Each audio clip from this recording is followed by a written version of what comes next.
Bienvenue à Star Café, notre premier webinaire de l'année 2026. Je vous souhaite, au nom de l'équipe d'Arcas Sud, je vous adresse nos meilleurs vœux les plus chaleureux, riches en projets porteurs de sens, en collaboration fructueuse et en santé épanouie pour vous, vos collègues et les personnes que vous accompagnez. Petite information avant de commencer, merci de bien vouloir laisser vos micros coupés et de noter que le webinaire est enregistré et de laisser votre caméra éteinte si vous ne voulez pas apparaître à l'écran au moment de l'enregistrement. Aujourd'hui, nous abordons un sujet sensible, actuel et crucial pour nos pratiques, les usages sexualisés de drogue, leur définition, leurs contours spécifiques et leurs motivations profondes. Ces pratiques soulèvent des enjeux multiples en santé sexuelle que nous explorerons ensemble lors de cet webinaire.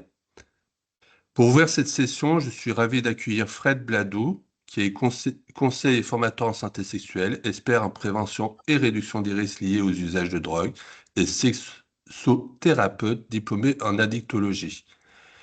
Comme d'habitude, une bibliographie préparée par nos documentalistes Laetitia Béguin vous sera envoyée après la session pour approfondir cette thématique. N'hésitez pas à partager dès maintenant vos questions via le chat, nous y reviendrons lors du temps dédié à la fin du webinaire. Sans plus attendre, je laisse donc la parole à Fred. Très bon café à tous. C'est à toi, Fred. Merci beaucoup. Merci à tous, aux 40 personnes qui sont connectées très tôt. Vous êtes bien. J'ai des amis qui se sont moqués de moi hier en disant tu fais un webinaire demain matin à 8h sur le chemsex et l'usage de drogue et la sexualité. C'est l'heure à laquelle on se couche. Je dis je vous remercie énormément de votre sollicitude et donc je vais essayer de faire en sorte de faire quelque chose d'assez dynamique. N'hésitez pas à poser beaucoup de questions ou toutes vos questions. On ne pourra pas de toute façon sur 1 heure traiter de l'ensemble des sujets et être totalement exhaustif, c'est impossible, mais au moins essayer de définir des grandes lignes, des grands questionnements et une manière d'appréhender ces nouvelles thématiques ou ces thématiques qui sont en ce moment très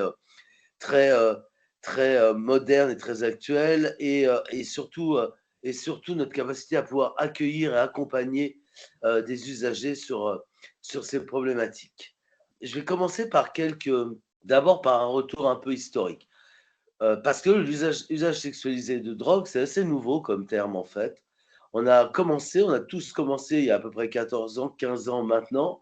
On a tous commencé avec le chemsex, où on a vu arriver il y a une quinzaine d'années des gays qui avaient une sexualité en groupe, qui consommaient certains et parfois par voie injectable de ce qu'on appelait de la méphédrone.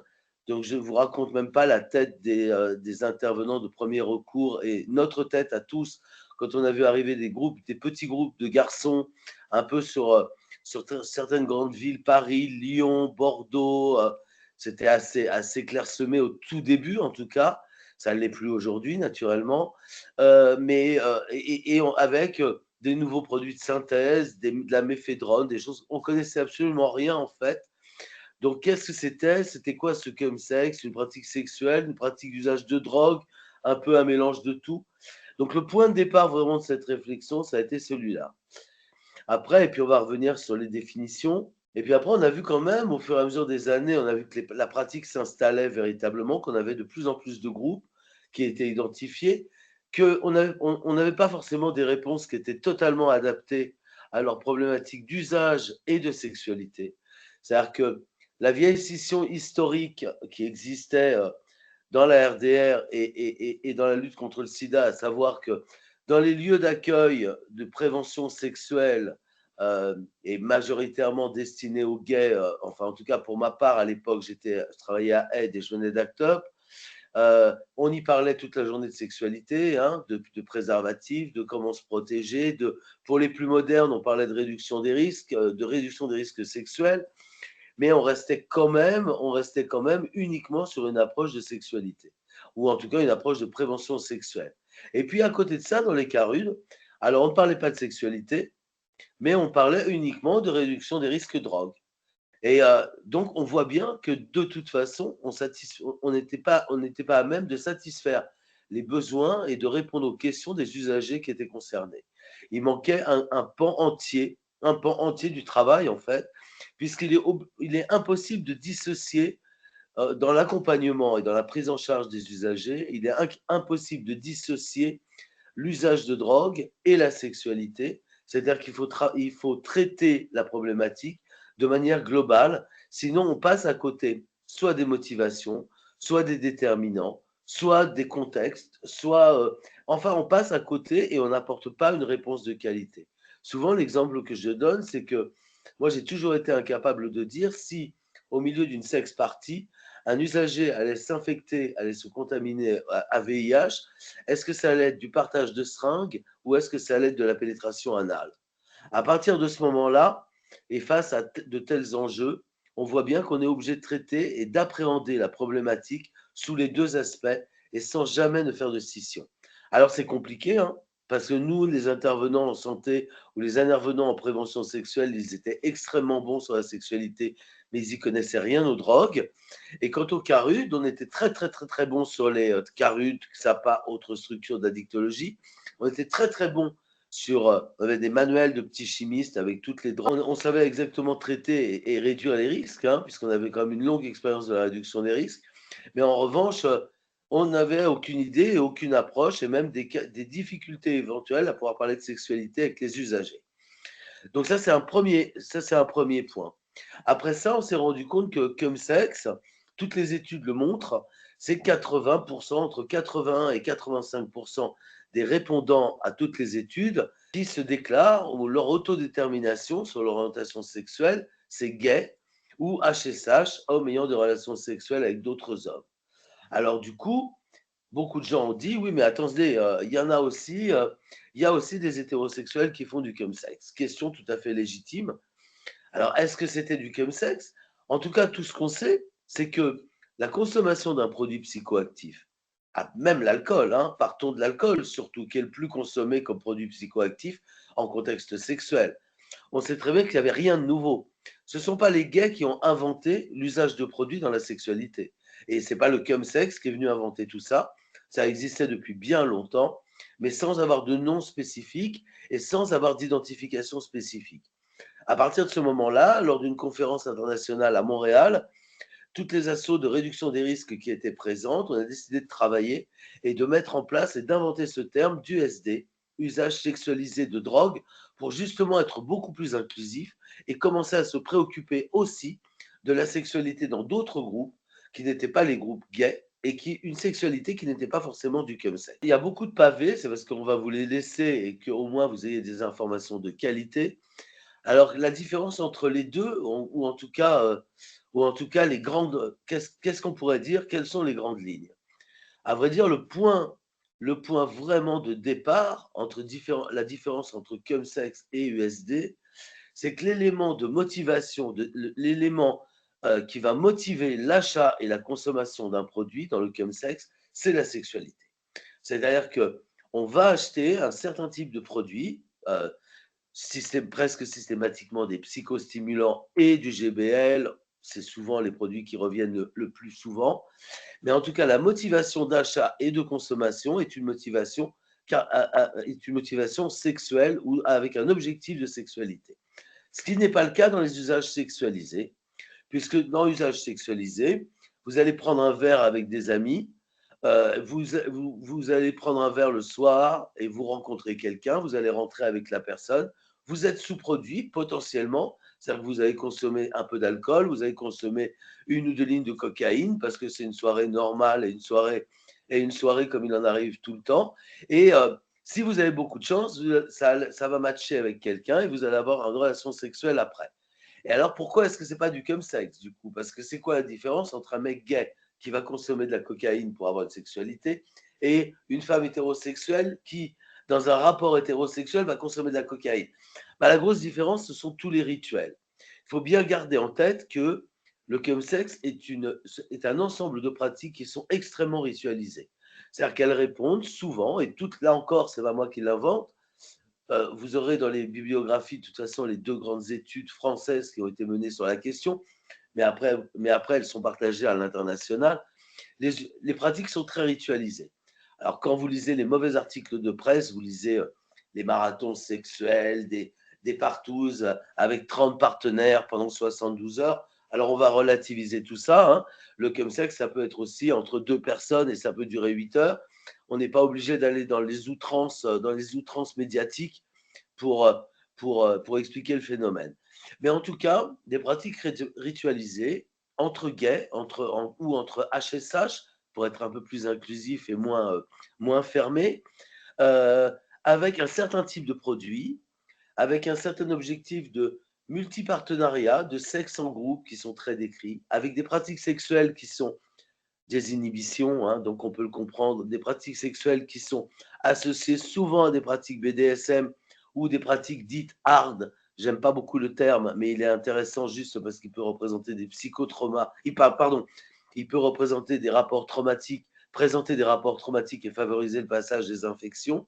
Mais voilà, il faut garder vraiment en tête que on est sur des pratiques qui sont très ritualisées dans le chemsex, avec un achat de produits qui se fait souvent sur Internet, certains types de produits et beaucoup de rencontres tout se passe avec le 2.0, avec les applications de rencontres.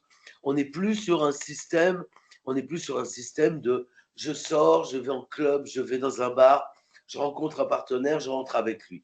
On est sur quelque chose de beaucoup plus organisé et cadré et de très ritualisé.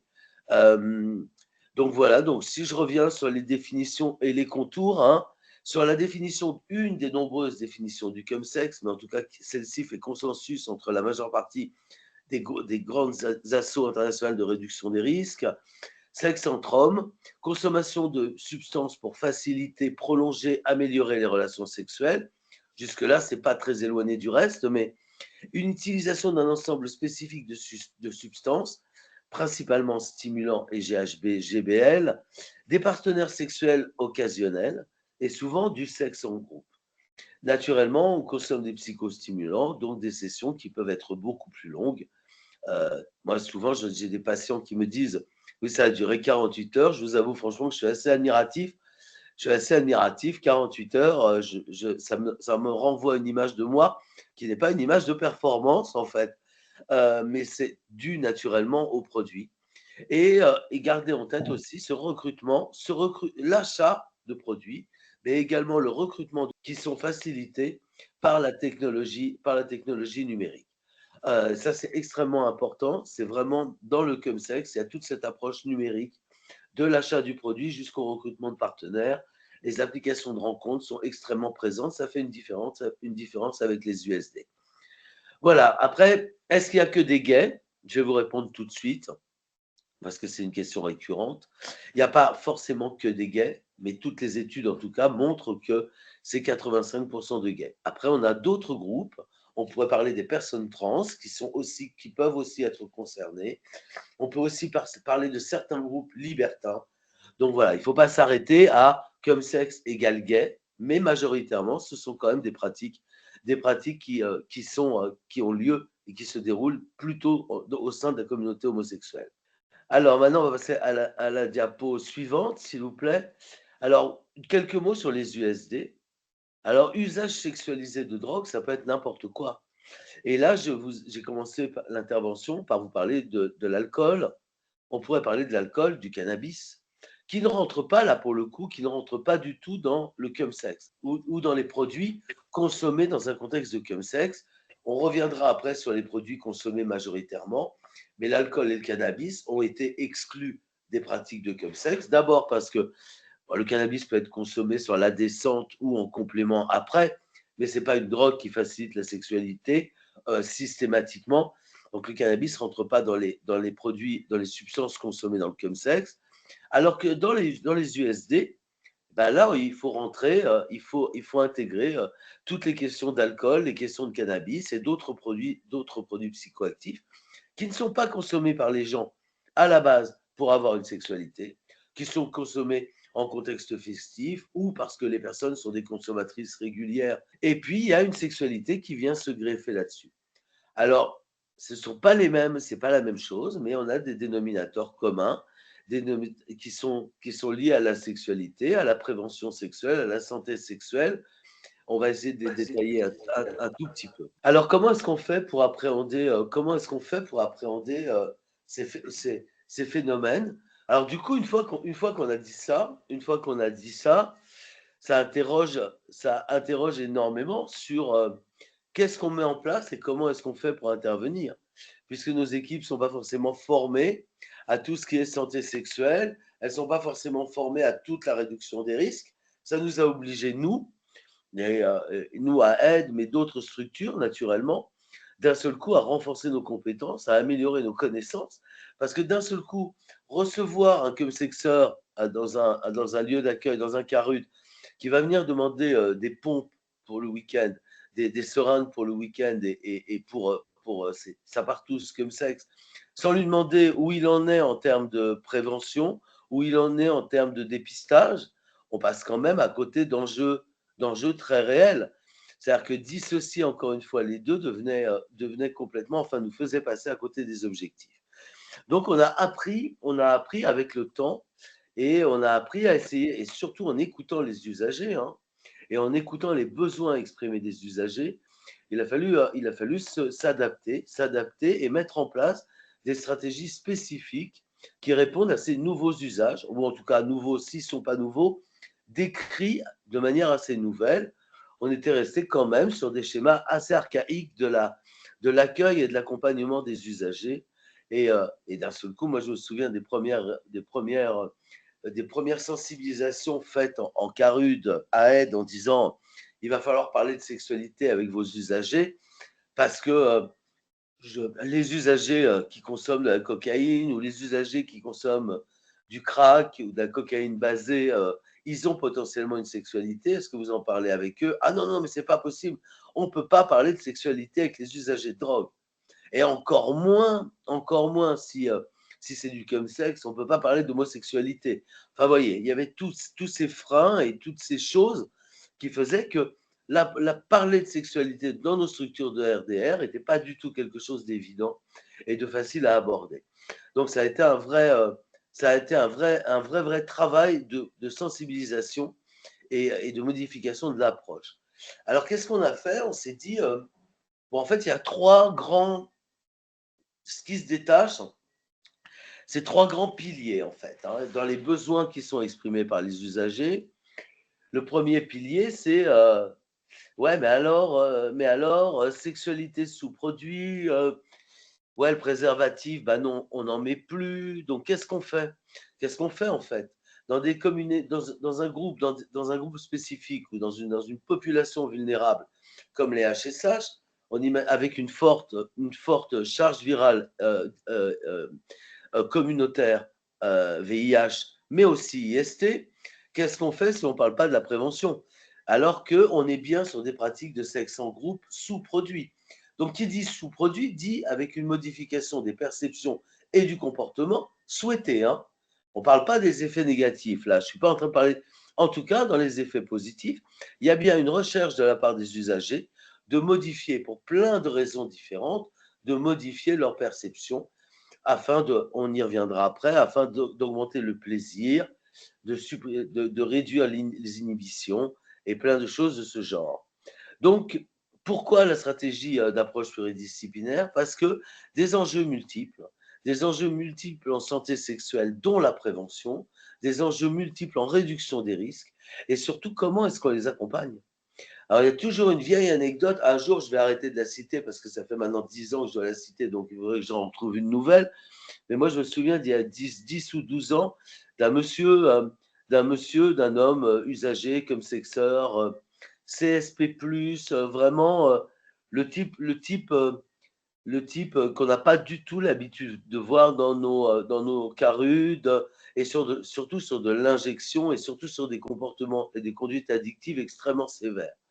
Et puis le monsieur arrive et me dit, ah bah, je suis content qu'on m'ait orienté vers vous parce que moi, je vois bien que j'ai des problèmes par rapport à ma consommation, mais quand j'ai dit que je faisais du chemsex, j'ai mis 6 mois à trouver un psychologue, et quand au bout de 6 mois, j'ai enfin réussi à aller le voir, quand j'ai dit que je faisais du chemsex, le psychologue m'a dit, ah mais monsieur, moi je peux rien faire. Il faut aller voir un addicto, c'est de l'usage de drogue. Et puis il me dit, bah, du coup, j'ai reperdu 3 mois, hein, le temps d'avoir un rendez-vous en addicto. Et je suis arrivé, là, l'addicto m'a dit, mais ouais, mais comme ça, il faudrait que vous voyiez un sexo, parce que c'est de la sexualité, monsieur. Donc moi, je ne suis pas le bon interlocuteur. Pourquoi je vous cite cet exemple? Parce qu'en fait, ça nous a obligés, nous, acteurs de premier recours, et nous, intervenants de terrain, hein, ça nous a obligés à devenir des super spécialistes, en fait, ou en tout cas à pouvoir accompagner, renseigner, informer les gens que nous accueillons sur l'ensemble et comment les orienter. Quelle prise en charge? Quelle prise en charge quand la majeure partie des soignants n'étaient absolument pas formés à la question du chemsex ou même des USD. Parce que je ne suis pas certain que quand vous allez voir un sexo, et si vous lui parlez de votre consommation systématique de cannabis ou d'alcool avant d'avoir un rapport sexuel, ils sont en capacité de pouvoir répondre et de pouvoir répondre à vos besoins ou aux questions exprimées. Donc voilà, ce que j'essaie de vous montrer, c'est que bien sûr des pratiques qui ne sont pas forcément récentes, qui ont souvent existé, mais en tout cas une absence totale de lien entre les disciplines et une incapacité à pouvoir répondre de manière globale. Et vous le savez tous, si on balade les usagers, à moins de mettre en place une stratégie d'approche pluridisciplinaire en réseau avec des gens qui sont tous regroupés sur un même site ou avec une vraie proximité, à partir du moment où on dit à un usager « Ah, bah, il faudrait qu'on prenne rendez-vous avec machin, tel mois, et puis truc », on l'a perdu. Ça va nous faire un perdu de vue supplémentaire. Donc, ça nous a obligés à intégrer ces questions dans toutes les structures. Alors, qu'est-ce qu'on peut dire? Qu'est-ce qu'on pourrait dire? Alors, ce sont des pratiques sexuelles et d'usage de produits en même temps. Ça, je pense que vous l'avez bien compris. Et il ne faut surtout plus dissocier les deux. Et elles sont à risque. Oui, elles sont à risque élevé. Elles sont à risque élevé parce qu'il y a de la consommation de produits, donc une modification du comportement ou des comportements, dont les comportements préventifs, voire une altération du comportement. Hein. C'est tout à fait quelque chose d'envisageable. Multipartenariat, hein, plus on va multiplier le nombre de partenaires, c'est sûr que en usage sexualisé de drogue, deux personnes qui sont en couple exclusif, et qui ont l'habitude de se prendre 3 lignes de cocaïne le samedi soir avant de passer la nuit qu'ils ont envie de passer et d'avoir leur sexualité, les risques de contamination à VIH ou à IST sont quand même tout à fait inexistants et faibles s'ils sont dans un rapport exclusif. Il n'y en a pas. Dans le chemsex ou dans le sexe en groupe, là, attention, on est sur du multipartenariat, on multiplie les partenaires, le risque de pouvoir être infecté est bien supérieur. Pourquoi je dis ça? Pas du tout pour les stigmatiser ou pas du tout pour dramatiser. C'est juste parce que ça doit nous obliger à modifier nos stratégies d'intervention et à inciter aux techniques innovantes et aux approches innovantes en prévention sexuelle, dont l'incitation systématique au dépistage chaque 3 mois. Alors, multipartenariat, sexe en groupe, des rapports qui sont non protégés. Je relativise ce que j'ai écrit, des rapports qui sont non protégés avec des préservatifs. Vous voyez, le chemsex, c'est une certaine idée de liberté, de se libérer, de libérer son corps, de libérer son corps de tout. Si, je vais en parler, bien sûr, de la PrEP. Bien sûr, bien sûr, bien sûr. Alors, non, on va revenir avant. Voilà. Des rapports non protégés, ça veut dire pas de préservatif systématiquement. Donc, ça nous oblige à réfléchir aux nouvelles approches de prévention et qui sont des approches de prévention biomédicale. Vous voyez, vous avez posté votre question. Une seconde avant que je parle des stratégies de prévention biomédicale, donc avec TASP, PrEP et TPE. Après, appropriation partielle de stratégies de prévention sexuelle et de RDRD, oui, parce que beaucoup de gens, pas de culture de l'usage. Ça, c'est vraiment un point essentiel à prendre, à intégrer. Beaucoup de chemsexeurs, beaucoup de personnes qui utilisent des produits ou qui ont un usage de produits en contexte sexuel sont des primo-consommateurs. Encore plus quand c'est de l'injection, où on a énormément de primo-injecteurs. Ça nous oblige à renforcer et à sensibiliser sur la réduction des risques de manière bien plus soutenue. Les gens ne connaissent pas les produits qu'ils consomment. On rentre dans cette pratique sexuelle pour plein de raisons et plein de motivations, mais malheureusement, on passe à côté de cette culture d'usager qui se transmet d'usager père en usager père et qui est très protectrice. Donc, ça, c'est important. La prévalence au VIH, j'en ai parlé. Et après, je voudrais juste faire un tout petit point là-dessus.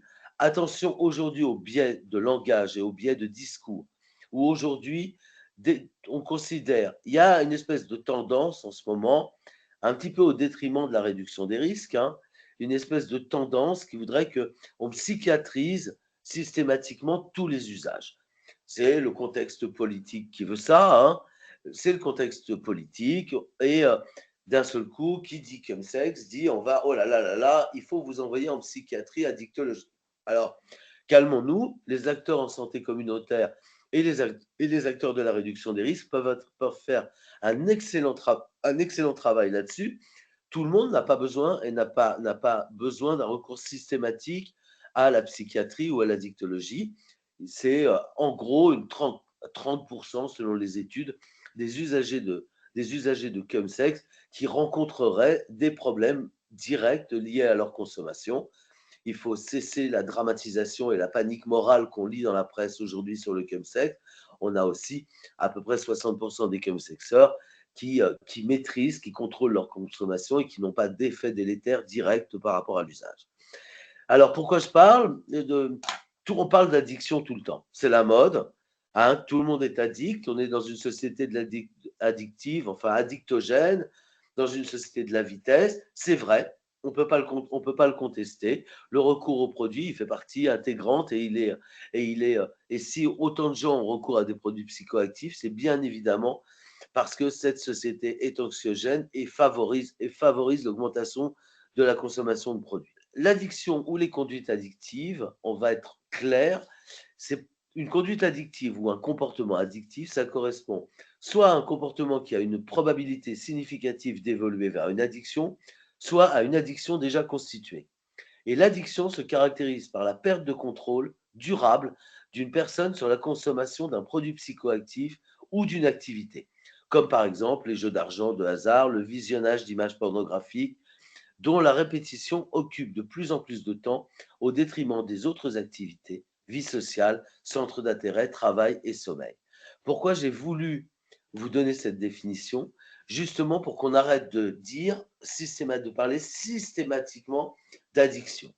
Maintenant, j'entends parfois certains de mes confrères, dès qu'on a plus de 5 partenaires sexuels dans la semaine, oh là là, c'est un addict sexuel. Non, il faut arrêter avec ce genre d'approches morales qui sont réductrices et qui en fait n'aident pas les gens. Personne n'a jamais, à part la société ou les DSM et la psychiatrie américaine, qui a décidé qu'il fallait avoir une approche morale sur le nombre de pratiques sexuelles et qu'au-delà d'un certain nombre de pratiques, on était addict sexuel. Non. Pour qu'il y ait une addiction, il faut que l'addiction se substitue au reste.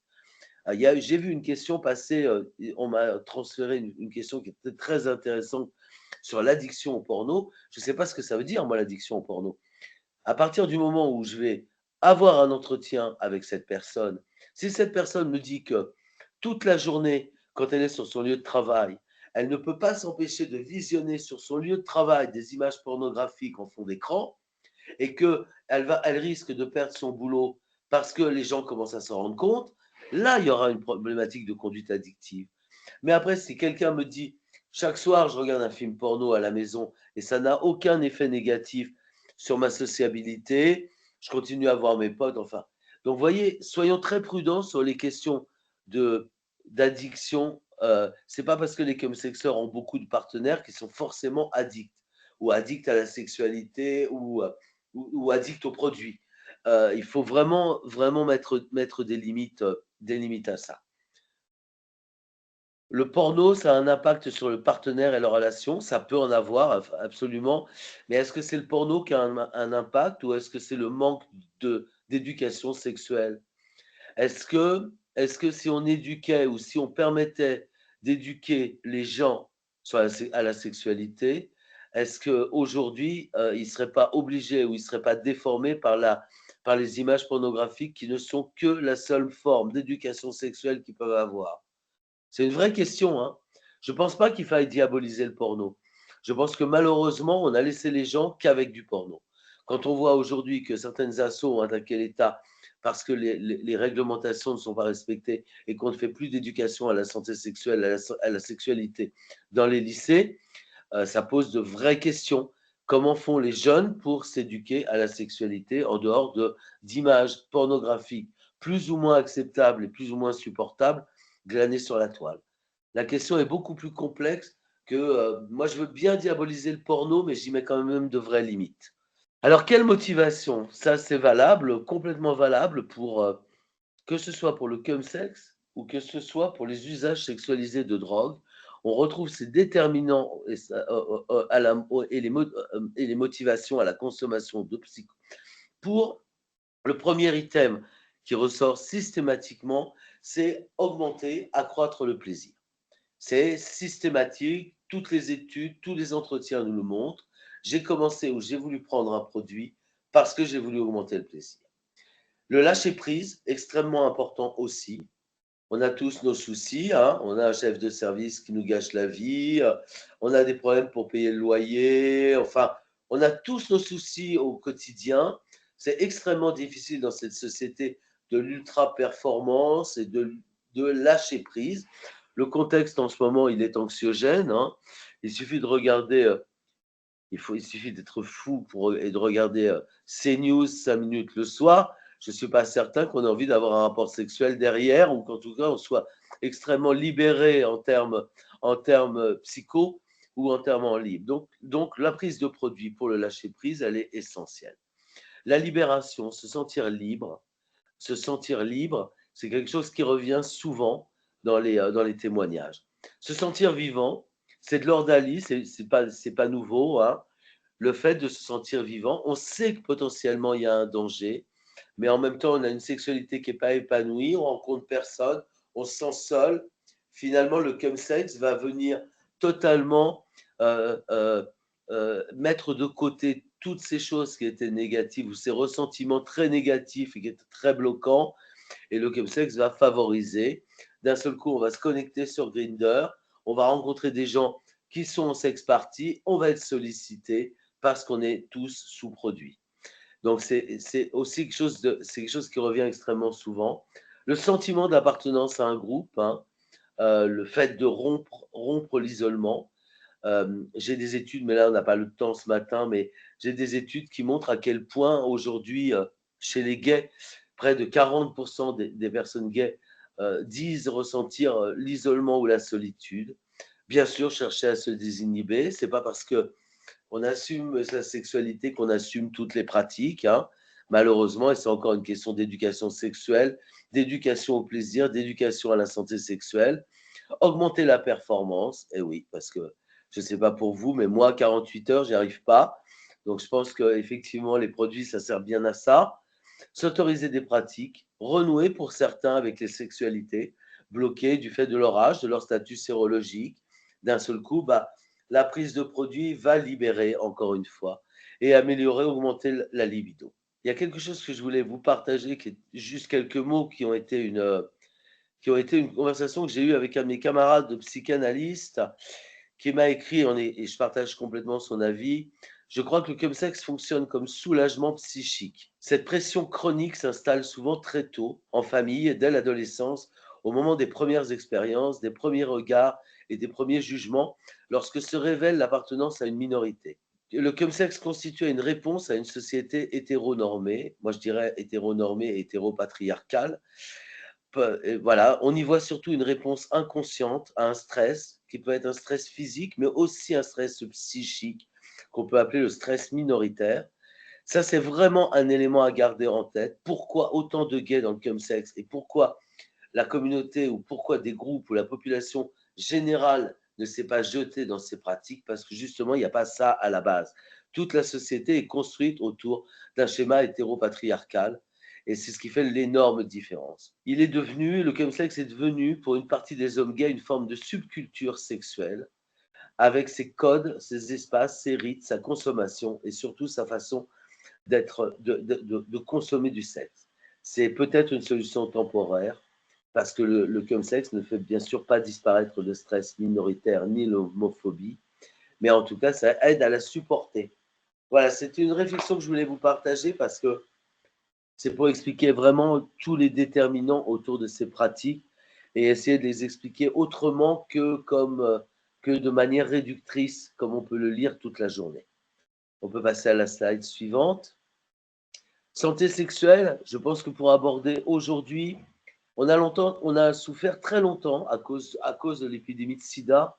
En fait, l'épidémie de sida nous a permis de gagner des choses, de gagner par exemple la réduction des risques ou l'échange de seringues. C'est grâce à l'épidémie de sida qu'on a réussi à obtenir ce genre d'innovation en réduction des risques parce que les gens se contaminaient tous, s'infectaient tous avec le partage de seringues. On le comprend très bien. Donc le sida nous a permis de gagner quelques petites choses. Mais le sida aussi, nous a empêché aussi de travailler sur le fond, sur finalement, c'est quoi la santé sexuelle, c'est quoi le plaisir, c'est quoi la recherche du plaisir. Tout a été entièrement conditionné depuis 40 ans, ou depuis, oui, presque, tout a été conditionné par il faut se protéger du VIH. Mais jamais, jamais à aucun moment on a parlé de santé sexuelle, de plaisir, de est-ce que tu es épanoui, est-ce que tu es heureux dans ta vie sexuelle. Non, la seule priorité. Alors pour les hommes gays, c'était le VIH. Attention, le VIH, toute la journée. Et j'ai envie de dire, si on veut extrapoler, que le sida pour les femmes, c'est les grossesses non désirées. Ou d'un seul coup, parler des plaisirs féminins, et aller plus loin dans les conversations a été occulté complètement et complètement délaissé. Alors, absence d'éducation à la sexualité chez les jeunes, société hétéropatriarcale dans laquelle la place des minorités, et je parle aussi des femmes, est totalement mise de côté, on peut imaginer qu'aujourd'hui, cette libération puisse passer par de la consommation de produits. Donc, c'est quelque chose d'assez essentiel. Moi, j'aime beaucoup travailler. Vous l'avez, et vous avez toutes les définitions, donc on va bien évidemment pas les lire. On peut passer à la slide suivante sur les piliers de la santé sexuelle. Il y a trois piliers, centraux. Naturellement, l'autonomie, que chacun puisse décider librement de sa sexualité, de ses pratiques, de ses relations. Les injonctions dans la sexualité, elles sont absolument monumentales. Injonction à la pénétration vaginale.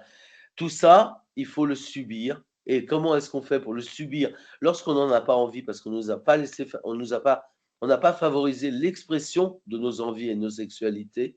Eh bien, les produits psychoactifs peuvent permettre de le supporter.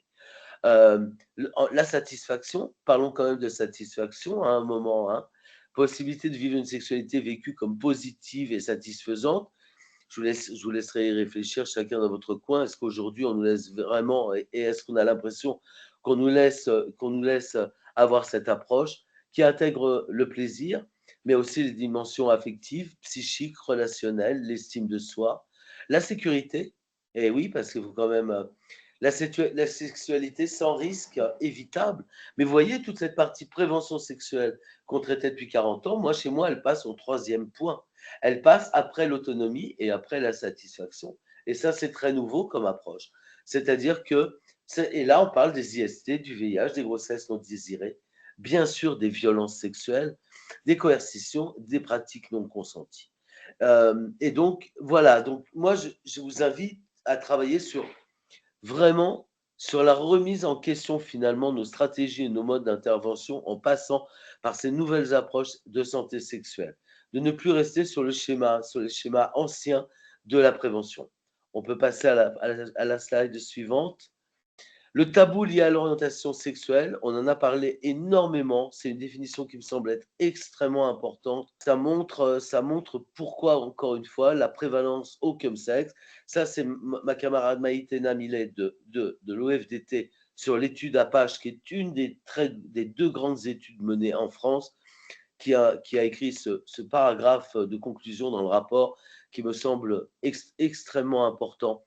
La chape posée sur l'identité sexuelle et l'orientation sexuelle est un des facteurs qui mènent au chemsex. Et si aujourd'hui on estime que, selon les études, 30% des gays ont eu au moins une expérience de chemsex, on voit très bien que ces problématiques sont généralisées et que le chemsex n'est pas quelque chose d'anecdotique, mais c'est une vraie réponse, en fait, en fait, à une homophobie structurelle et à des problématiques aujourd'hui toujours extrêmement présentes.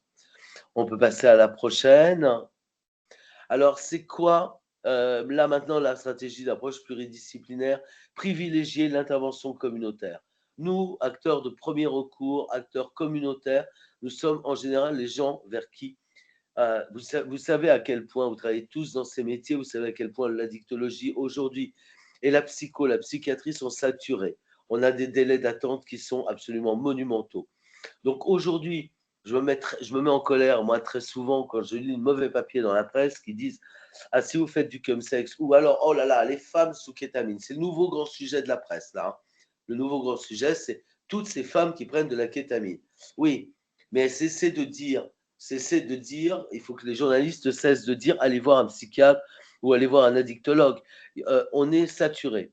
Donc, les acteurs en santé communautaire doivent monter en compétences et être les acteurs de premier recours. Dans la stratégie d'approche pluridisciplinaire, c'est essentiel. Offrir des approches diversifiées et des stratégies d'intervention qui sont adaptées aux besoins exprimés par les usagers. On le redit, je le redis encore, arrêtons de les approches morales, les approches jugeantes sur attention, le chemsex, fais attention, ça ne marche pas. Il faut absolument adapter nos modalités d'intervention sur ce que les usagers vont exprimer. Et puis, proposer une offre en santé sexuelle, dont la prévention sexuelle, des approches, ça c'est les 3 piliers majeurs, prévention santé sexuelle, dont prévention sexuelle, réduction des risques drogue, puisque produits, injections, etc. Et enfin, l'orientation vers le soin. L'orientation vers le soin, ce n'est pas forcément un psychiatre. Ça peut être des groupes d'autosupport, des groupes de parole, la psycho, le MDR, ça peut être tout ce que vous voulez. Je n'ai pas de recette magique. Il reste 10 minutes. Et oui. Donc voilà. En tout cas, essayez de proposer un réel parcours de santé global avec un recours fréquent et régulier aux soins. D'un mois à l'autre, les gens, il peut se passer, les gens peuvent, une contamination, les gens peuvent vriller sur leur consommation. Donc, essayez d'avoir un lien fréquent avec les usagers. Et puis améliorer pour les personnes qui vont très mal. On est sur de la consommation très soutenue de psychostimulants pour certaines personnes. On sait très bien que les psychostimulants peuvent entraîner, surtout si ça s'accompagne de manque de sommeil, de pas d'alimentation et de problématiques psychosociales associées, ça peut entraîner des difficultés et des problématiques en santé mentale. Donc, essayez de travailler en réseau entre acteurs de la prévention sexuelle, de la réduction des risques et système de soins psychiatriques, addictologiques, tout ce que vous voulez, mais travailler en réseau. La prochaine. Alors, là, bien évidemment, on l'a dit, quelqu'un a posé la question sur la PrEP, bien évidemment. Comment est-ce qu'on fait? On arrête une fois pour toutes de dire aux gens, mettez une capote. Ça, c'était bien. Quand on n'avait rien d'autre. Aujourd'hui, il faut impérativement aller vers les approches de prévention comportementale et biomédicale. Aujourd'hui, il faut inciter au dépistage. C'est vraiment notre boulot et notre boulot même en addictologie. Dès lors que les gens ont des rapports sexuels sous-produits et des partenaires multiples, inciter au dépistage chaque 3 mois. Les approches modernes, c'est préservatif, plus traitement, plus dépistage. Ça, c'est la prévention combinée. Il faut véritablement conseiller ça. Le TASP, c'est le traitement comme prévention. On est séropositif, on est sous traitement ARV, on a une charge virale indétectable, on n'est plus contaminant. C'est quand même l'objectif à avoir pour maîtriser et pour freiner la dynamique de l'épidémie. La PEP, c'est le TPE, c'est le traitement post-exposition. Il faut l'avoir en tête, mais malheureusement, aujourd'hui, on n'y a pas assez recours. Et enfin, la PrEP, le traitement préventif. Le traitement préventif. Il faut impérativement, pour les gens qui sont des gens dont les pratiques peuvent présenter des risques de contamination, il ne faut pas hésiter, il faut les orienter vers de la PrEP. Aujourd'hui, je vois encore des chemsexeurs qui ne prennent pas la PrEP, qui ne se protègent pas, qui n'utilisent pas de préservatif. C'est absolument insupportable parce qu'ils seront infectés. Au regard du nombre de partenaires et des pratiques sexuelles pendant ces sex parties, je ne vois pas comment ils peuvent échapper à une contamination. Donc, il faut absolument sensibiliser les gens. Et il n'y a pas que le VIH, il y a aussi toutes les IST. On voit qu'on a des niveaux d'IST très, qui sont très élevés. Oui, et ils infecteront, absolument. C'est quelqu'un qui n'est pas dépisté, qui ne connaît pas son statut sérologique, potentiellement est quelqu'un qui peut infecter. Et ce n'est pas une contamination volontaire. La seule chose, c'est qu'il ne connaît pas son statut. Donc, c'est vraiment une priorité absolue que de dépister. Le test and treat, c'est une stratégie aujourd'hui qui est plébiscitée dans le monde entier. On dépiste le plus souvent possible et on traite immédiatement. Ça évite aux gens de passer en stade sida, ça évite d'être contaminant, ça a tous les avantages. Les traitements antirétroviraux ont fait énormément de progrès. On vit très bien, on peut vivre très bien aujourd'hui avec des traitements antirétroviraux et aussi vieux que les personnes séronégatives. Donc vraiment plus de freins et de réticences sur les traitements antirétroviraux, c'est vraiment essentiel. On peut passer à celle d'après. Les violences sexuelles et consentement, on ne pouvait pas faire ce webinaire ce matin d'une heure sans en parler. C'est une vraie problématique. C'est une vraie problématique très sévère. On ne remerciera jamais assez les femmes de MeToo d'avoir fait émerger et d'avoir enfin donné la parole aux victimes et enfin avoir mobilisé toute la France sur cette problématique des violences sexuelles.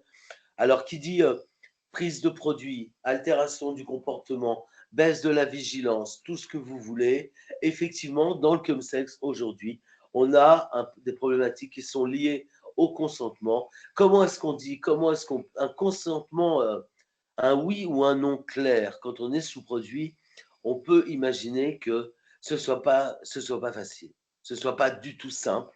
On est peut-être dans l'incapacité de pouvoir le demander, ou peut-être que les partenaires ou le partenaire en face ne va pas tenir compte de ce consentement.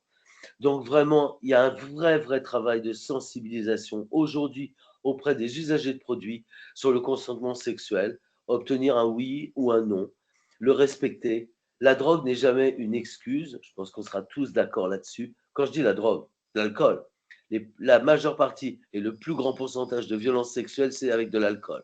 Donc, aujourd'hui, c'est vraiment une des problématiques parmi les plus importantes, et il faut en parler systématiquement et libérer la parole des personnes.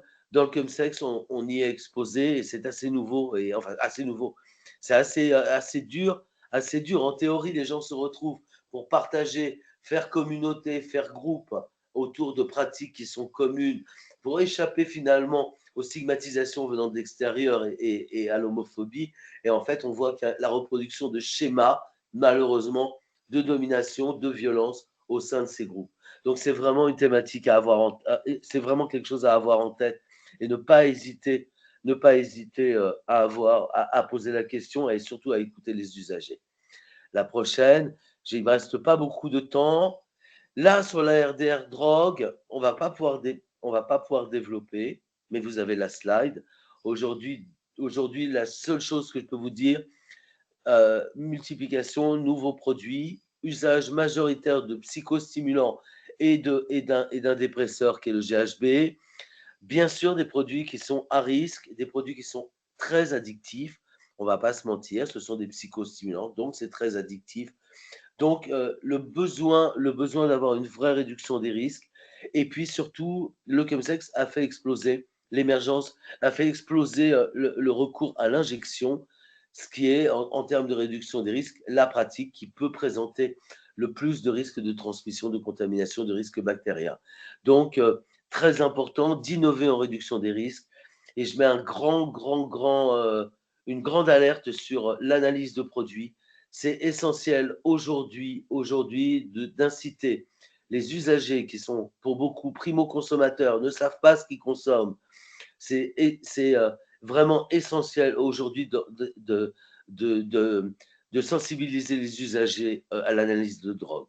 Là, c'est sur la santé mentale, on l'a évoqué. Là, et comme ça, on va arriver sur la fin.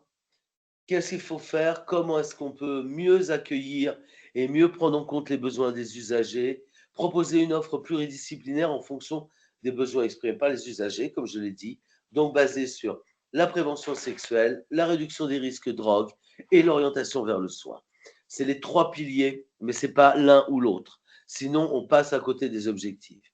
Promouvoir la santé sexuelle, donc tout ce qu'on a évoqué très vite avant, et l'amélioration de la qualité de vie et de la santé globale, bien évidemment.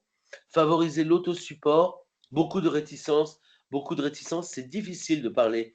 C'est difficile pour les gens, encore aujourd'hui, de rentrer dans une structure, de pousser la porte d'une structure et de dire « Bonjour, je suis gay, je suis comme sexeur, et tous les week-ends, je couche avec 15 mecs. » C'est extrêmement difficile. On a peur d'être stigmatisé, d'être rejeté, d'être exclu. Donc, faire extrêmement attention, favoriser l'autosupport, l'approche communautaire et avec naturellement un cadre bienveillant, non jugeant. C'est un travail qu'on doit faire, nous, encore professionnel. Voilà, l'accompagnement avec des professionnels en santé mentale et prévenir les consommations problématiques ou à risque dans la régularité. Cesser de faire des one-shots avec les usagers comme sexeurs qui sont réguliers ou compulsifs. Il faut impérativement les fidéliser, les faire venir près de nos structures, soit pour des dépistages, soit pour distribuer du matériel, soit de l'analyse de produits. Mais il ne faut pas les perdre de vue. En quelques mois, malheureusement, ils peuvent aller beaucoup plus mal. Voilà, essayez d'obtenir le contrôle de la consommation.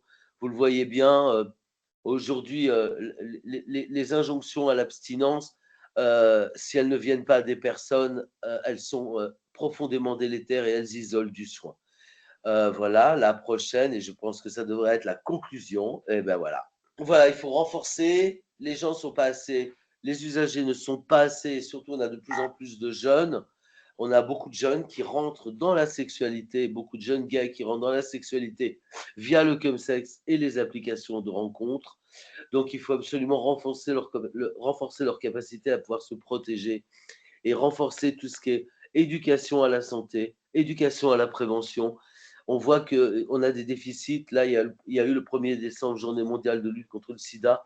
Quand on voit le niveau de connaissance des jeunes sur le VIH et sur les IST, c'est assez effrayant. On voit qu'on a un grand travail et que les pouvoirs publics ont un grand travail à faire pour nous soutenir de manière à ce que ces choses s'arrangent.